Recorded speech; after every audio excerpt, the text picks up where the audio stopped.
विश्वशीरुषं देवं विश्वाक्षं विश्वशम्भुवं विश्वं नारायणं देवमक्षरं परमं पदम् विश्वतः परमां नित्यं विश्वन्नारायणगुं हरिम् विश्वमेवेदं पुरुषस्तद्विश्वमुपजीवति पतिं विश्वस्यात्मेश्वरगुं शाश्वतगुं शिवमच्युतं नारायणं महाज्ञेयं विश्वात्मानं परायणम्।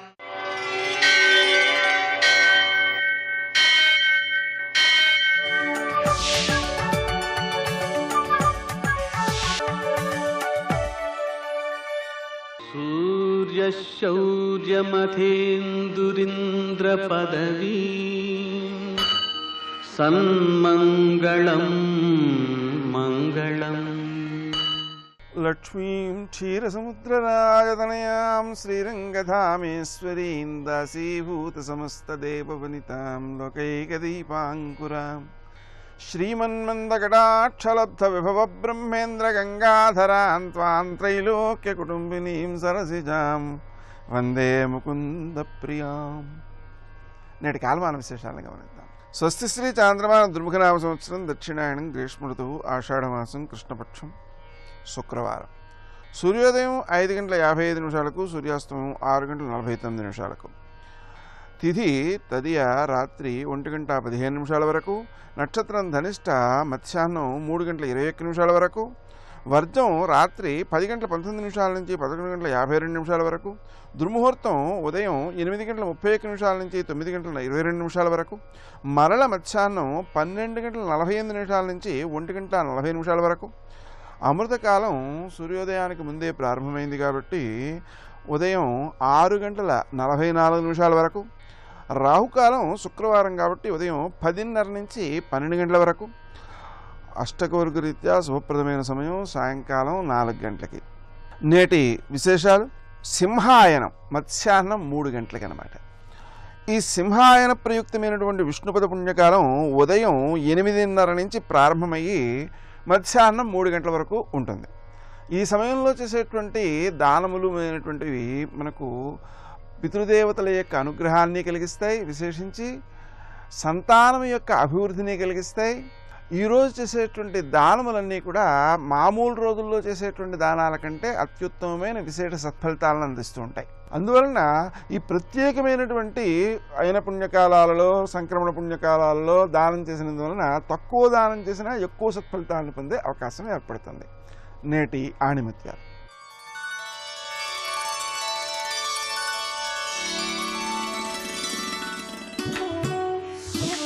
సమయోచితమైన మౌనం మాటల కంటే గొప్పది.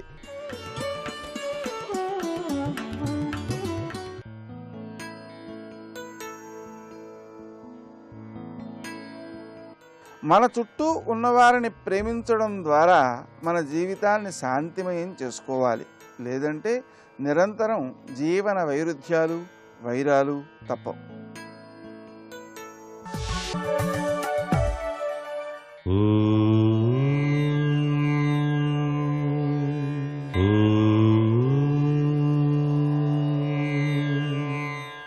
ఓం నమో నారాయణాయ.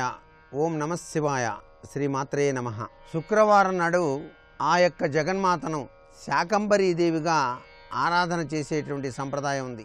శాకంబరీదేవి అంటే ప్రకృతి అంతా కూడాను పులకింపచేసి సస్యశ్యామలవంతమైనటువంటి ప్రభావాన్ని ప్రజలకు పంచిపెట్టడం. ఒకప్పుడు వర్షాలు లేక దేశమంతా కూడాను బీభత్సకరమైనటువంటి వాతావరణ రీత్యా ఉన్నప్పుడు ఆ జగన్మాతను అందరూ కూడాను శాకంబరిగా ఆరాధన చేయటం జరిగింది. వివిధ రకాలైనటువంటి పండ్ల విశేషవంతమైనటువంటి అలంకారాలతోనూ కాయగూరలతోనూ ఆ తల్లిని అలంకరించేటువంటి లక్షణం ఉన్నది. అందుచేత ఆ విధంగా ఆ తల్లిని యాదేవీం సర్వభూతేషు శక్తి రూపేణ సంస్థిత అంటూ ఆరాధన చేసి అందరూ ప్రార్థించినప్పుడు ఆ తల్లి దివ్యవంతమైనటువంటి అనుగ్రహ కరుణా కటాక్ష వీక్షణాల్ని ప్రసరింపజేసి సస్యశ్యామలవంతమైనటువంటి వాతావరణాన్ని ఏర్పాటు చేసింది అని చెప్పేసి శాస్త్రం. అందుకే ప్రతి ఒక్కరూ కూడాను ఆ చక్కని తల్లిని సంపద లక్ష్మిగా, ఐశ్వర్యలక్ష్మిగా, ప్రకృతి మాతగా ఆరాధన చేసేటువంటి సాంప్రదాయం మన భారతీయ సంస్కృతిలో దాగినటువంటి విశిష్టవంతమైనటువంటి ప్రక్రియ. అందుకే ప్రకృతి స్వరూపిణిగా మనం నిత్యం ఆరాధన చేస్తున్నాం. లక్ష్మీ అష్టోత్తర శతనామావళిలో కూడాను మొట్టమొదటి నామం ఓం ప్రకృత్యై నమః అని కదా. ప్రకృతి అంతా నీవే తల్లి అని చెప్పేసి భావన చేయటమే దీనిలో దాగిన పరమార్థ లక్షణం. ప్రకృతి మాతగా ఆ శాకంబరిని ఆరాధన చేసి తరిస్తూ సస్యశ్యామలవంతమైనటువంటి వాతావరణంతో, చక్కటి పంటలతో ధాన్యలక్ష్మిగా కూడా ఆ తల్లిని కొలిచేటువంటి సంప్రదాయం. ఏ పేరున ఏ విధంగా ఆ జగన్మాతను కొలిచినా కూడా పలికి తీరుతుంది. సర్వే జనా సుఖినో భవంతు.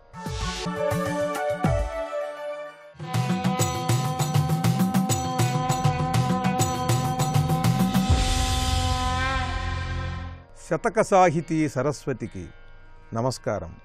ఏ దశ చూసిన ఆ దశ లింగంబు దృక్కుల వెంబడి తేజరిల్లు, ఎక్కడ చూచిన అక్కడ లింగంబు మునుగుచు నిలుచుచు మూర్తిగొనక, ఎచ్చోట చూచిన అచ్చోట లింగంబు మనమున జిట్టాడుచును వెనంగు, ఎమ్మెయి పొందిన అమ్మెయి లింగంబు తనువునందున తొట్రుకొనుచుతనరు, తివిరి పలుకుల లింగంబు తీగసాగ, తొడరి పలుకుల లింగంబు ముడివడంగా, అతిశయిల్లెడు పరమలింగానుభవుల చేర్చి రక్షింపవే నన్ను చెన్నమల్లు.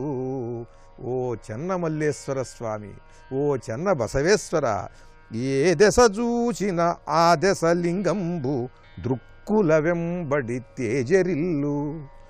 నేను ఇటువైపు చూస్తుంటే అటువైపున ఒక మహాద్భుతమైన దివ్యలింగం తేజస్సుని ప్రసరిస్తూ నాకు కనిపిస్తున్నదయ్యా. నిరంతరం అలా కనిపించేలా అనుగ్రహించు. ఏ దశ చూచిన ఆ దశ లింగంబు దృక్కుల వెంబడి తేజరిల్లు. దివ్య కాంతులతో ఎటు చూచినా సరే ఆ దిక్కున ఒక దివ్యలింగం దర్శనం ఇవ్వాలి. ఎక్కడ చూచిన అక్కడ లింగంబు మునుగుచు నిలుచుచు మూర్తిగొనక, ఎటువైపు స్థిరంగా చూస్తే అక్కడ ఆ చూచిన వైపున ఒక అద్భుతమైన దివ్య శివలింగం నాకు కనిపించాలయ్యా. అది మునుగుచు నిలుచుచు మూర్తిగొనక, అది దివ్యమైనటువంటి కాంతితో, ఏ విధమైనటువంటి మూర్తి లేకుండా కేవలం లింగస్వరూపం అది నాకు కనిపించాలి. ఎచ్చోట చూచిన అచ్చోట లింగంబు, ఏ ప్రక్కకి చూస్తే ఆ ప్రక్కన అక్కడ దివ్యమైనటువంటి ఒక లింగ దర్శనం నాకు కలగాలి. మనమున జిట్టాడుచును పెనంగు, మనస్సంతా ఆవరించి ఆ దివ్య శివలింగం నన్ను ఆనంద పరవశుణ్ణి చెయ్యాలి. ఎమ్మెయి పొందిన అమ్మెయి లింగంబు తనువునందున తొట్రుకొనుచుతనరు. ఎటువైపు వెడితే అటువైపున ఆ వెళ్ళిన చోట ఒక పరమాద్భుతమైన ఒక దివ్యలింగం నాకు దర్శనమివ్వాలి.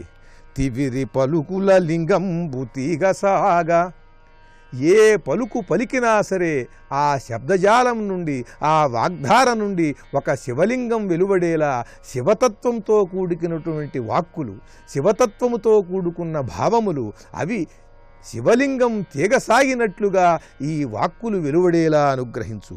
తొడరి పలుకుల లింగంబు ముడివడంగా, నా పలుకులతో వాగ్ధారతో ఆ శివలింగానికి నాకు ముడిపడేలా అనుగ్రహించు. అతిశయిల్లెడు పరమలింగానుభవుల చేర్చి రక్షింపవే నన్ను చెన్నమల్లు. దే విధంగా తమ వాక్కులతో శివలింగానికి ముడిపెట్టుకున్న, ఎక్కడ చూసినా సరే శివలింగమే దర్శనం పొందేటువంటి వారు, ఎటువైపు వారు చూసినా ఏ భావాన్ని వారు కలిగి ఉన్నా ఆ భావంలో శివదర్శనం, లింగం నిరంతరము కూడా వారి చుట్టూ ఎటు చూసినా శివమయముగా భావించేటువంటి మహాభక్తాగ్రేసరుల చెంతకు నన్ను చేర్చవయ్యా అంటూ పరమ భక్తుల యొక్క పాదస్పర్శతో మనకు కూడా ఆ దివ్యగుణములు కలుగుతాయని తెలియజేస్తూ భక్తి పారవశ్యంతో పరమేశ్వరుణ్ణి ఆరాధిస్తూ జీవసమాధి చెందబోతూ పాల్కురికి సోమనాథ మహాకవి చెప్పిన చెన్నమల్లు శేషపద్యాలలోని మరి ఒక పద్యం గురించి రేపు ఉదయం తెలుసుకుందాం. ఓం నమః శివాయ.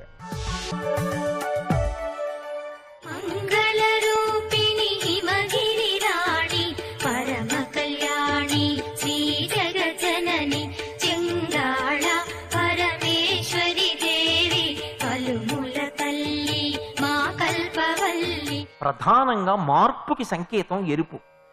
చీకటి పోయి పగలొస్తోందనుకోండి, వెలుతురు వచ్చే ముందు పూర్వ సంధ్య ఎరుపు వస్తుంది, అరుణోదయం అంటారు, ముందు ఎరుపు వస్తుంది. మాధ్యాహ్నిక సంధ్య, సూర్యుడు నడినెత్తి మీదకి వస్తున్నాడు అనుకోండి, ఒక లేత జేగురు రంగు ఎరుపు వస్తుంది. పడమట సంధ్య, ఉత్తర సంధ్యలో సూర్యుడు దిగిపోతున్నాడు అనుకోండి, పగలు వెళ్ళిపోయి రాత్రి వచ్చే ముందు మళ్ళీ పడమట అరుణకాంతులు వస్తాయి, మళ్ళీ ఎరుపు. మార్పునకు సంకేతం ఎరుపు.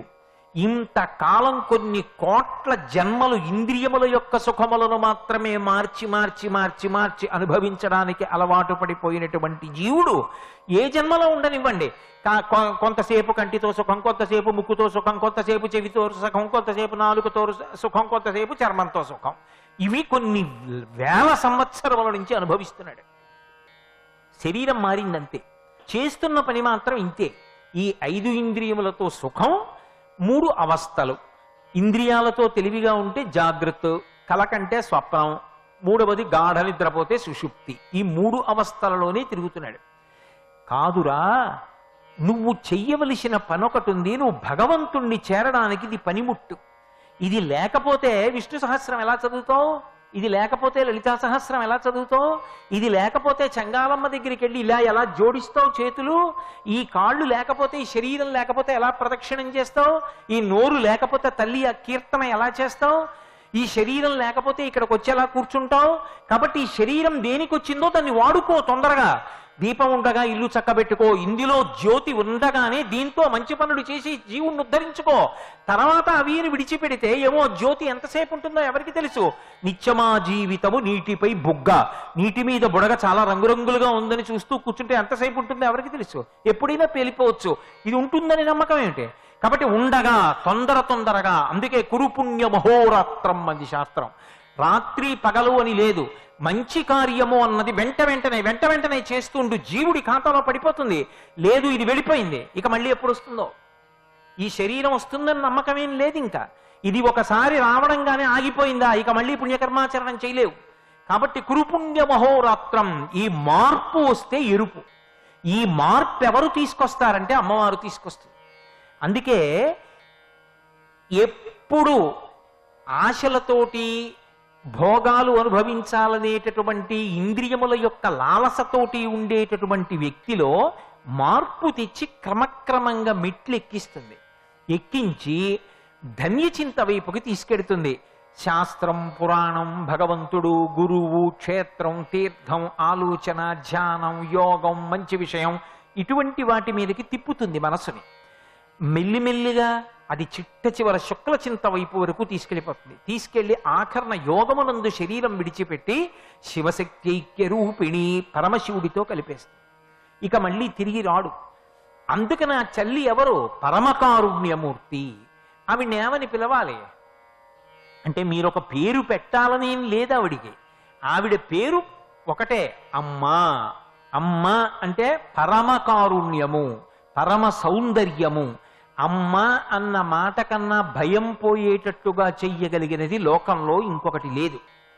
అది అమ్మ అని మీకు తెలిసా తెలియదా అన్న విషయాన్ని పక్కన పెట్టేయండి. ఉత్తర క్షణంలో కలిగినటువంటి భయాన్ని పోగొట్టేది లోకంలో ఎవరు అంటే అమ్మ ఒక్కతే. అమ్మ కడుపులోనే పడుకుని ఉంటాం, అమ్మ కడుపులోంచి బయటికి వస్తాం. కటిక చీకటిగా ఉంటుంది కడుపులో. బయటికి వచ్చేటప్పటికి ఏమో ఏ వైద్యశాలలో పుట్టచ్చో, ఏ శస్త్రచికిత్సల గదిలో పుట్టచ్చో, ఎన్ని దీపాలు ఉంటాయో, ఆ దీపాల మధ్యలో ముక్కులకి గుడ్డలు కట్టుకుని కత్తులు కత్తెరలు అన్ని కట్టుకుని వైద్యులు మనల్ని రక్షించడానికి అక్కడ నిలబడి ఉండొచ్చు.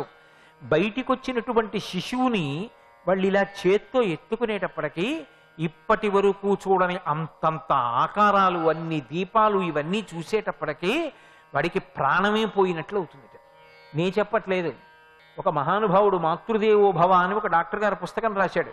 అందులో ఆయనే చెప్పిన విషయం నేను మీతో మనవి చేస్తున్నాను. ప్రాణం పోయినంత పని అవుతుంది. అప్పుడు రక్షణ ఇవ్వగలిగినది ఒక్కటే. తెలిసో తెలియకో పట్టుకెళ్ళి ఇలా అమ్మ పక్కన పడుకోబెట్టారు. ఏ అమ్మ కడుపులోంచి బయటికి వచ్చానో ఆ అమ్మ స్పర్శ తగిలింది, అంతే. ఒక పెద్ద సంతోషం. బతకాలి. ఎవరిస్తారు పాలు? అమ్మే ఇవ్వాలి. అది కుక్క పిల్ల పందా విడిచిపెట్టేసేయండి. ఒక కోడి, దానికి ఏం తెలుసండి? ఒక కోడి ఏం తెలుసని మీరు చెప్పగలరు? దానికి ఈ విషయం తెలుసండి కోడికి ఏం చెప్పడానికి. కోడికైనా కుక్కకైనా పిల్లికైనా పందికైనా దేనికైనా తెలిసేది ఒకటే ఒక విషయం తెలుస్తుంది. ఏమిటో తెలుసా అండి? ఒకటి ఆకర్షింపబడుట, వికర్షింపబడుట అని పశువుల యందు రెండే ధర్మాలు ఉంటాయి. కానీ మనుష్యుడి దగ్గరికి వచ్చేటప్పటికి మాత్రం మనుష్యునకు ఎన్నో తెలుస్తాయి. అది ఆశ్చర్యం. ఎన్ని ఆలోచనలో శాస్త్రం పట్టుకోగలడు, గురువు గారిని పట్టుకోగలడు, అన్నిటినీ పట్టుకుంటాడు. ఇవి తప్ప పశువుకి ఇంకొకటి తెలియదు అని అంటాం. కానీ ఒక్క మాతృత్వం దగ్గరికి వచ్చేటప్పటికి మాత్రం ఒక మినహాయింపు. ఒక కోడి గుడ్డు పెడుతుంది.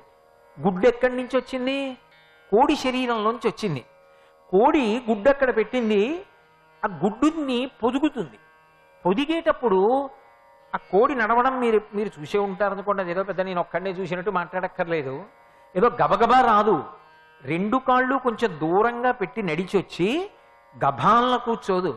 మెల్లమెల్లగా దాని పొట్ట ఉంచి ఆ గుడ్డు యొక్క పెంకుకి తగిలేటట్టుగా పెడుతుంది.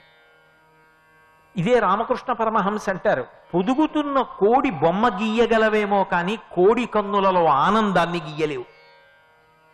ఎందుకని అంటే తన కడుపులోంచి బయటికి వచ్చినటువంటి గుడ్డుకి పైన పెంకు ఉంటే పెంకు లోపల ఉన్న పిండం తన యొక్క కడుపు కింద భాగంలో ఉన్నటువంటి వేడిని గ్రహిస్తూ ఆ లోపల ఉన్నటువంటి పిండము పొదగబడి పిల్లగా మారుతున్నప్పుడు నేను తల్లినవుతున్నానన్న ఆనందాన్ని కోడి పెట్ట పొందుతుంది. ఆ కోడి పిల్ల పెంకు పగలగొట్టుకుని పైకి వచ్చిందనుకోండి, ఎవరు పరిచయం చేశారు నీ పిల్లని? ఆ కోడి పిల్లలన్నిటినీ దగ్గర పెట్టుకుంటుంది. ఎంత భయం అసలు కోడికి. అటువంటిది భూమి మీద 2 మాటలు కొట్టి పురుగులు తిని ఆకాశంలోకి చూస్తుంది. గ్రద్దెక్కడో ఉంటుందేమో వచ్చి పిల్లని తినేస్తుందేమో, కుక్కెక్కడన్నా ఉందేమో పిల్లని తినేస్తుందేమో, పంది ఉందేమో కరుచుకుపోతుందేమో. ఇంతోటి కోడి రెక్కలకి ఏం బలం ఉంటుందండి? అయినా కూడా ఏదైనా గ్రద్ద ఎగురుతూ కనపడింది అనుకోండి, మీరు ఎప్పుడైనా విన్నారో లేదో, ఎంత భయం తోరుస్తుందో. కొక్కొక్కొక్కొక్కొక్కొక్కొక్కొక్కొక్కొక్కొక్కొ అని అరుస్తుంది. ఏమర్థం అవుతుందో అటు ఇటు తిరుగుతున్న పిల్లలన్నీ దగ్గరికి వచ్చేస్తాయి. 2 రెక్కలు ఎత్తుతుంది. పిల్లలన్నిటినీ అందులో పెట్టేసుకుని రెక్కలు మూసేస్తుంది. ఈ పిల్లలన్నీ అందులో దూరి పడుకుంటాయి. మళ్ళీ గ్రద్ద దూరంగా వెళ్ళాక రెక్కలు ఎత్తుతుంది. నిజంగా గ్రద్ద ఒక్క దెబ్బ కొట్టిందనుకోండి, కోడి 3 అడుగులు అవతల పడుతుంది. కానీ రెక్కలు కింద పెట్టుకుని కోడి పెట్టలా పెంచిందండి ఆవిడ పిల్లలంటే. ఈ రక్షణ అన్నది ఉందే, అక్కడ కనపడుతుంది అమ్మవారి. అమ్మవారిని చూడ్డానికి అంతరాలయంలోకి వెళ్ళక్కర్లేదు. ఒక కోడి తన గుడ్డుని పొదిగి పిల్లని తీసుకొచ్చి పిల్లల్ని రక్షించుకునే ప్రక్రియ ఉందే, అందులో ఉంది అమ్మవారు. ఇది అమ్మవారంటే, అది తల్లితనం అంటే. ఆ నిర్భయత్వం, అది మనిషి కానివ్వండి, కోడి పిల్ల కానివ్వండి, కుక్క పిల్ల కానివ్వండి, ఆ రక్షించుకునేటటువంటి ఆ మాతృత్వం ఉందే, ఆ మాతృత్వమే అమ్మతనం. ఆ అమ్మయే అఖిలాండేశ్వరి, ఆమెయే జగదంబ, ఆమె చెంగాలమ్మ. అందుకని అందమైన కాళి. ఎందుచేత అందమైన కాళి అంటే తనలో కలుపుకునే కాళి కాదు, అందరినీ రక్షించే కాళి, విష్ణుతత్వము ప్రకటనమైన కాళి. అందుకే గారుడేవాహనే సంస్థాం వైష్ణవీం శక్తిమద్భుతాం అంటాడు వ్యాస భగవానుడు దేవీ భాగవతంలో. అందరినీ రక్షించేటటువంటి స్థితికారుడైనటువంటి విష్ణుతత్వము ప్రకాశించినటువంటి తల్లి కాబట్టి చెంగాలమ్మ అంటే అందమైన కాళీ స్వరూపం. అమ్మతనం ప్రకాశించినటువంటి కాళీస్వరూపం. అటువంటి తల్లి రక్షకత్వానికి ప్రతీక. అందుకే ఆమె ఎక్కడ ఉన్నదో అక్కడ రక్షణ వహిస్తుంటుంది. తన పిల్లల్ని చూసుకోవడం సంతోషం. అందుకే నా తల్లి అంది, చెంగాలమ్మ నాకు తలుపులు వద్దురా అని నా బిడ్డల్ని చూసుకుంటూ ఉంటాను. నా సంతోషమే అందరినీ చూడడం, నా పిల్లలందరినీ చూసుకుంటూ ఉండడమే నాకు సంతోషం. నువ్వు తలుపులట్టుకొచ్చి పెడతానంటావు. అబోటి నువ్వు 7, 8 మళ్ళీ వేవో వేళలు పెట్టి ఏకాంత సేవని నువ్వు మంగళవాయిద్యం చేసి తలుపేసి తాళం వేసి వెళ్ళిపోతే వాడు వచ్చి అక్కడి నుంచి అమ్మా అంటే నేను వెళ్ళగలను. కానీ లోకంలో ఏమనిపిస్తుంది, 8 తర్వాత ఇక అమ్మ కనపడదు ఇక్కడ అని అనుకుంటే నేను ఉండి ప్రయోజనం ఏమిటిరా? వద్దు, నేను అలా చూస్తూనే ఉంటాను. వాడు నన్ను వచ్చి చూసుకుని వెళ్ళిపోతుంటాడు. నాకు నా బిడ్డకి మధ్యలో నిలబడకు. ఈ అమ్మతనం కింద ఎక్కడుందో అక్కడ వరకు అదే.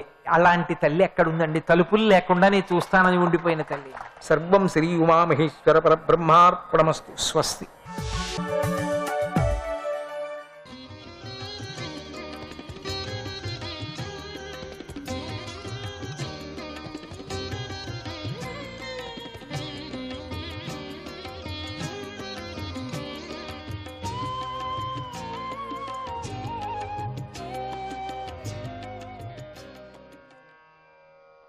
వాసుదేవాయ నమః.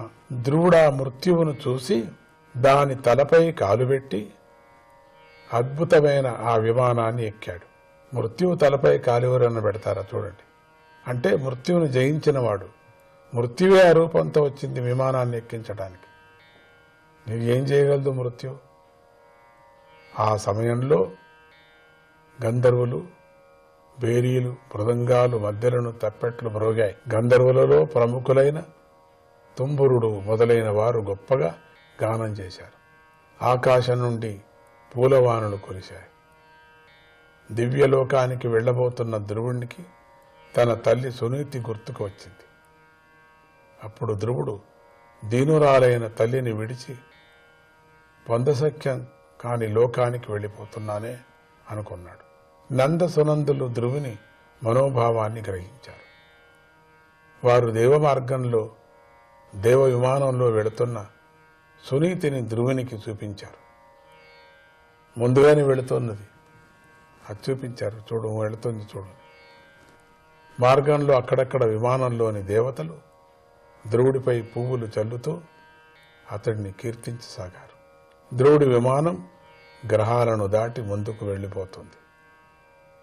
ధ్రువుడు దేవ విమానంలో దేవలోక మార్గంలో నిశ్చలంగా ప్రయాణం చేస్తూ ముల్లోకాలను, సప్తర్షి మండలాన్ని కూడా దాటేసి ఆ పైన ఉన్న శ్రీహరి ధామాన్ని సుఖంగా చేరుకున్నాడు. ఈ విధంగా ధ్రువుడు శాశ్వతమైన స్థానాన్ని పొందాడు. ఆ శ్రీహరి ధామము స్వయం ప్రకాశమానం. దాని ప్రకాశంలో ఈ ముల్లోకాలు ప్రకాశిస్తున్నాయి. హరిధామాన్ని జీవులన్నిటి యందు దయగలిగి మంగళ కార్యాలను చేసే పుణ్యాత్ములు మాత్రమే ఆ లోకాన్ని పొందుతారు. భూతదయలేని క్రూరాత్ములు అక్కడకు చేరలేరు. శాంతాః సమదృశః శుద్ధాః సర్వభూతాను రంజనాః యాంతి అంజసాచ్యుత పదమచ్యుత ప్రియ బాంధవాః. ప్రసన్నమైన చిత్తము కలవారు, అంతటా పరబ్రహ్మను దర్శించేవారు, పరిశుద్ధమైన అంతఃకరణం గలవారు, జనులను, సకల ప్రాణులు రూపంగా ఉండే అన్ని జంతువులను సంతోషపెట్టేవారు, శ్రీహరిని హరిభక్తులను ప్రియ బంధువులుగా భావించేవారు ఆ స్థానాన్ని సులభంగా పొందుతారు. ఈ విధంగా ఉత్తానపాదుడి పుత్రుడైన ధ్రువుడు పవిత్రమైన అంతఃకరణం గలవాడై, శ్రీకృష్ణుని యందు అనన్య భక్తి గలవాడై, గొప్పదైన విష్ణుపదాన్ని పొంది ముల్లోకాలకు శిరోమణిలా ప్రకాశించాడు అంటూ మైత్రేయ మహర్షి ధ్రువుని యొక్క గొప్పదనాన్ని కీర్తిస్తూ విదురునితో మళ్ళీ ఇలా అన్నాడు. ఓ విదురా, ధాన్యపు కుప్పలను ఊడ్చేటప్పుడు మైదానం మధ్యలో పాతిన గుంజ చుట్టూ పశువులు ఏ విధంగా వేగంగా తిరుగుతూ ఉంటాయో అదేవిధంగా ధ్రువలోకానికి కట్టుబడి ఉన్న జ్యోతిర్మండల చక్రం అంతులేని గంభీరమైన వేగంతో దాని చుట్టూ ధ్రువమండలం చుట్టూ తిరుగుతూ ఉంటుంది. పూజ్యుడైన నారద మహర్షి ధ్రువుడి యొక్క గొప్పదనాన్ని చూసి ప్రచేతస రాజులు చేసినటువంటి శత్రయాగంలో తన వీణను వాయిస్తూ ధ్రువుడి కీర్తను ఇలా గానం చేశాడు. సునీతి పరమసాధ్వి పతిభక్తురాలు ఆమె పుత్రుడైన ధ్రువుడు తన తపస్సుతో ఇంతటి గొప్ప ఫలాన్ని పొందాడు. వేదవేత్తలైన మహర్షులు కూడా అనుష్ఠించినటువంటి అంతరంగ సాధనలు అనుష్ఠించలేక ఈ మహాఫలాన్ని పొందలేకపోతున్నారు. సత్పురుషులకు ప్రియాన్ని కలిగించే ఏ ధ్రువుడి చరిత్రను చెప్పమని నువ్వు నన్ను ప్రశ్నించావో ఆ వృత్తాంతాన్ని ఇప్పుడు నీకు వివరించాను. దీనిని సత్పురుషులు చాలా కీర్తిస్తారు. ధన్యం యశస్య మాయుష్యం పుణ్యం స్వస్థయనం మహత్ స్వర్గం ద్రవ్యం సౌమనస్యం ప్రశస్య మగమర్షణం. ఈ గొప్ప ధ్రువ చరిత్ర సంపదను, కీర్తిని, ఆయస్సును ఇస్తుంది. పవిత్రమైన ఈ చరితం అన్ని మంగళాలకు ఆశ్రయమైనది. కీర్తించదగిన ఈ చరిత భక్తులకు స్వర్గాన్ని, ధ్రువ పదాన్ని, దేవత్వాన్ని ఇస్తుంది. పాపాలను కడిగివేసి మనస్సుకు ప్రసన్నతను కలిగిస్తుంది. ధ్రువుడు శ్రీహరికి చాలా ప్రీతిపాత్రుడు. ధ్రువుడికి శ్రీహరి అంటే అత్యంత ప్రీతి. అందుచేత ధ్రువుని యొక్క ఈ వృత్తాంతాన్ని భక్తితో అనేకసార్లు వినేవారికి శ్రీహరి యందు నిశ్చలమైన భక్తి కలుగుతుంది. ఆ భక్తి వలన అవిద్య, అస్మిత, రాగము, ద్వేషము, అభినివేశము అనే 5 చిత్తక్లేశాలు తొలగిపోతాయి. మహత్వమిచ్చతాం తీర్థం శ్రోతుశీలాదయో గుణా యత్ర తేజస్తదిచ్ఛూనాం మానో యత్ర మనస్వినాం. ఈ కథను శ్రవణం చేసేవారికి గొప్ప ధనం గాని, బ్రహ్మ వర్చస్సు గాని దేనిని కోరితే అది లభిస్తుంది. మంచి శీలం వంటి సద్గుణాలు కలుగుతాయి. అభిమానవంతులకు గౌరవాదులు లభిస్తాయి. ప్రయతః కీర్తయేత్ ప్రాతః సమవాగే ద్విజన్మనాం సాయంచ పుణ్యశ్లోకస్య ధ్రువస్య చరితం మహత్. పవిత్రమైన కీర్తిగల ధ్రువుడి యొక్క ఈ గొప్ప చరిత్రాన్ని చెప్పే వక్త వైదిక సంస్కారం కలవారి సభలో ఉదయము, సాయంకాలలో ఏకాగ్ర చిత్తంతో కీర్తించాలి. పౌర్ణిమ, అమావాస్య, ద్వాదశి, శ్రవణ నక్షత్రం ఉన్న రోజు, సంక్రాంతి ఆదివారము, రథసప్తమి దినాల్లో శక్తి కొద్దీ ఈ కథను కీర్తించాలి. ఏ శ్రీహరి పాదాల నుండి పవిత్రమైన గంగ పుట్టిందో అటువంటి పాదాలను ఆశ్రయించిన హరిభక్తుడు ఎలాంటి ప్రతిఫలాపేక్ష లేకుండా ఈ కథను శ్రద్ధగల వారికి వినిపించాలి. అలా చేసేవాడికి తనలో తనకే సంతోషం కలుగుతుంది. దానివల్ల అతడు ఆత్మనిష్టను పొంది కృతార్థుడవుతాడు. ఎవడు సత్యమార్గంలో యథార్థ జ్ఞానం లేని వారికి దీనిని బోధించి జ్ఞానమనే అమృతాన్ని పంచుతున్నాడో అతడు దీనులను ఉద్ధరించే దయామయుడు. అటువంటి వాడిని దేవతలు అనుగ్రహిస్తారు. ఓ విదురా, ధ్రువుని యొక్క పరమ పవిత్రమైన చరిత్ర లోకంలో ప్రసిద్ధి చెందింది. ధ్రువుడు పిల్లవాడుగా ఉండగానే ఆట వస్తువులను, తల్లి గృహాన్ని కూడా విడిచిపెట్టి శ్రీహరిని శరణు పొందాడు. ఆ వృత్తాంతాన్ని నేను నీకు చెప్పాను అన్నాడు. మైత్రేయ మహర్షి ఇంతటితో 4వ స్కందంలోని 12వ అధ్యాయము సమాప్తము. ధ్రువోపాఖ్యానం సమాప్తము. శ్రీహరికృష్ణార్పణమస్తు.